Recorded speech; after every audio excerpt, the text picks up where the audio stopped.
What's going on, Omnibuddies? Mitch here, and today we are doing another Omnibuddy overview. What are we looking at? Well, we're not looking at the original green team, we're looking at the new green team of Teenage Mutant Ninja Turtles, The Last Ronin, The Lost Years.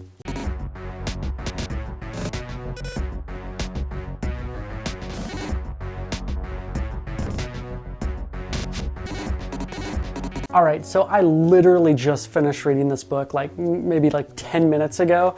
And dang, I had to jump into filming this because so cool. So fair warning, if you have not read Teenage Mutant Ninja Turtles, The Last Ronin, you're gonna be in for some major spoilers. You're gonna be in for some wondering what the heck is going on.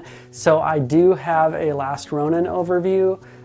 Go back, watch that, read The Last Ronin, and then come and watch this. And then go get The Lost Years, because spoiler, I will spoil this, it's really freaking good. All right, let's find out why. So this is the deluxe edition of The Last Ronin, The Lost Years, by writers Kevin Eastman and Tom Waltz.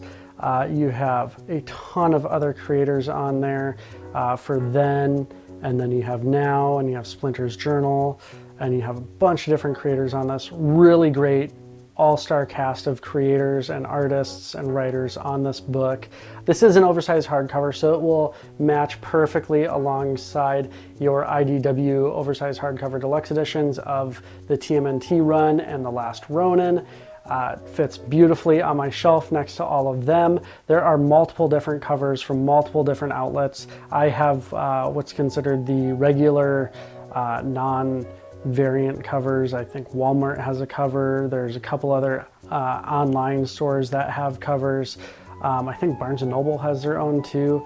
But yeah, tons of options for you out there. This book collects the Lost Years issues numbers 1 through 5, and it also includes the Last Ronin Lost Day special. So you get about 6 issues in this oversized hardcover for $29.99. Really great price. With that price, you get really great quality print and binding on this. You get that classic IDW TMNT page thickness and inking and color. Really great quality sewn binding on here too.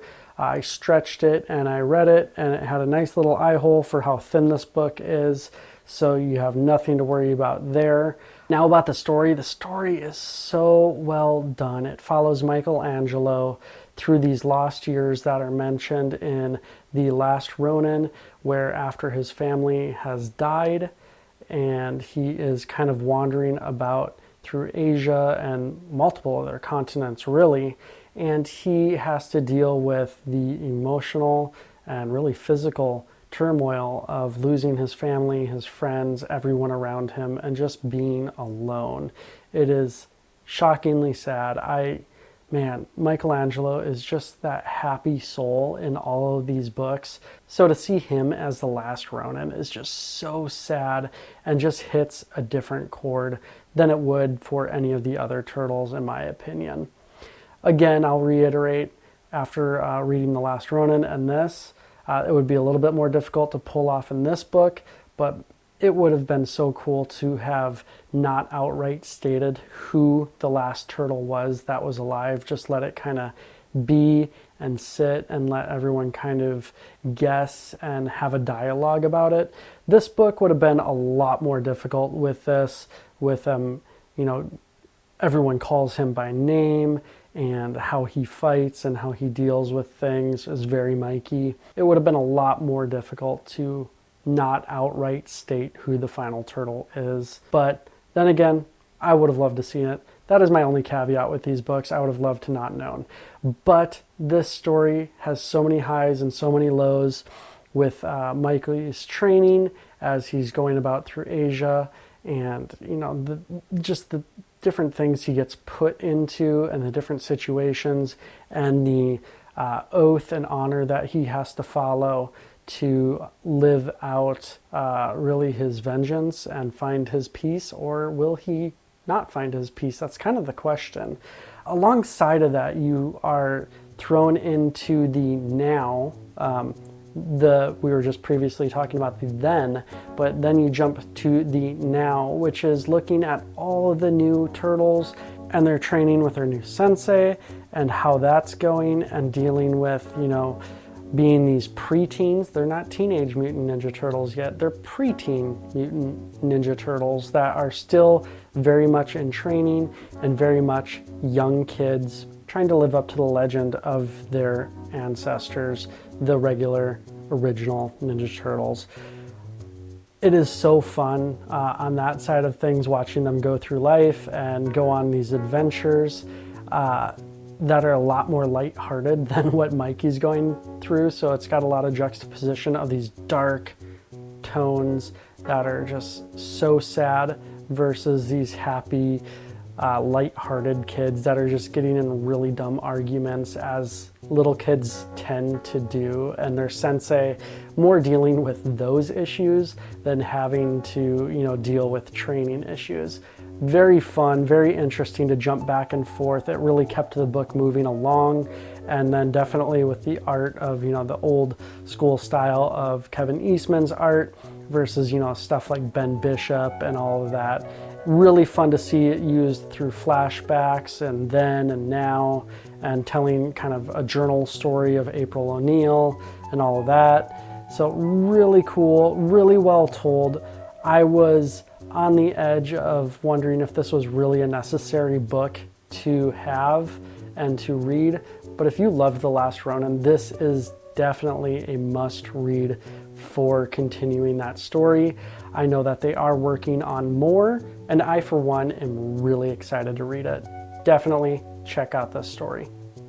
All right, so that was a quick look at TMNT, The Last Ronin, The Lost Years.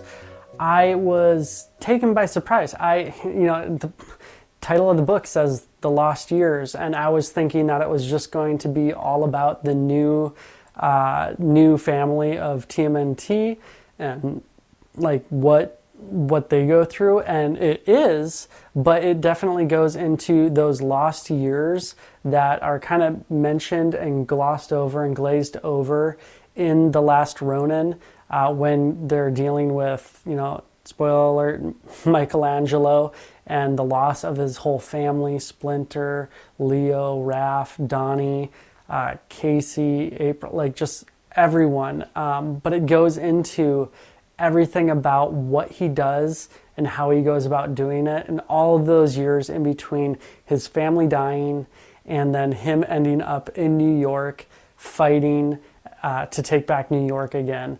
Really cool concept, really cool time jumps between the new Ninja Turtles and their family and their training versus Mikey and his life after his family and what he goes through. Man, it is heartbreaking. It is just so sad at points, but it also is so freaking cool to see all of that.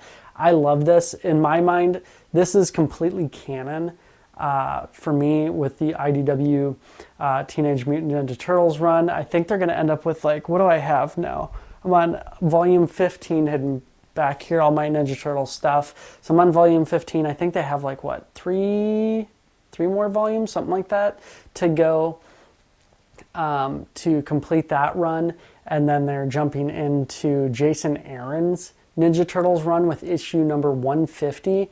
So crazy to see Jason Aaron, who like did some of my favorite Thor with Gore the God Butcher. If you haven't read that series, phenomenal. So I am really interested and really excited to see what he does. I'm actually a little disappointed that they're continuing the canon and not just doing a reset and restarting the Turtles and a whole new storyline, but definitely pretty cool to see that it's just going to go in a crazy new Aaron direction. So that'll be cool. And in my mind, how Aaron's run eventually ends is where The Last Ronin and all this picks up, and then they can reset the whole universe for all I care, because this is pretty definitive to me. I'll be excited to see any new iteration of the Turtles. I love the Ninja Turtles. I love seeing all the different iterations of them.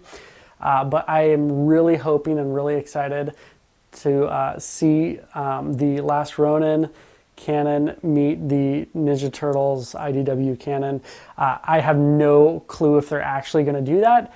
Personally, I'm just really hoping they do, because I love both of these runs so much. So definitely, if you haven't read any TMNT, jump into IDW and their TMNT stuff. If you want to jump into the old stuff, they got those great giant compendiums now of all the original like Mirage TMNT.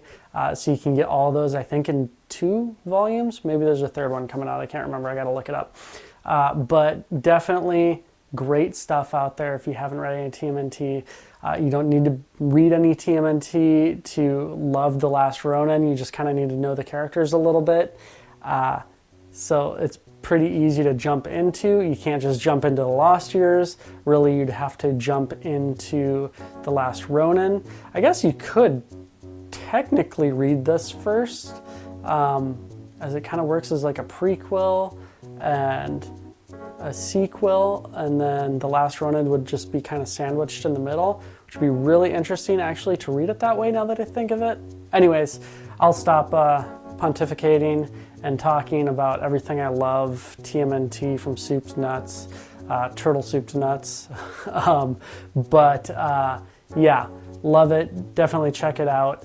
That's it. Don't forget to like, subscribe, hit the bell for notification, do all those things. They help support my channel. But the most important thing you can do is comment.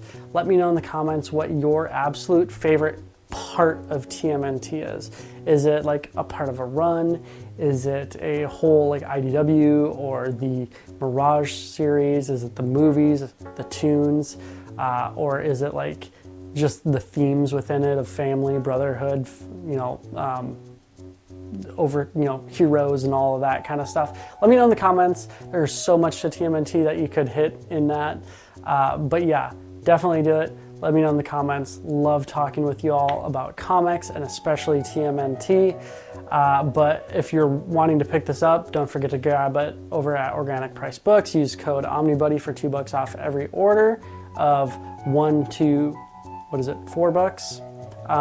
Or $1 to $3, and if you're ordering 4 or more books, use code Omnibuddy, ship it together for 5% off your entire order. So you could grab, The Last Ronin, The Lost Years, a couple other TMNT books, maybe the 2 compendiums, and there you got your 4 books, and you can get 5% off. Hit them up. They ship great, communicate well. They have really good pricing, especially with those codes. But yeah, all right, that's it. Take care. Stay cool.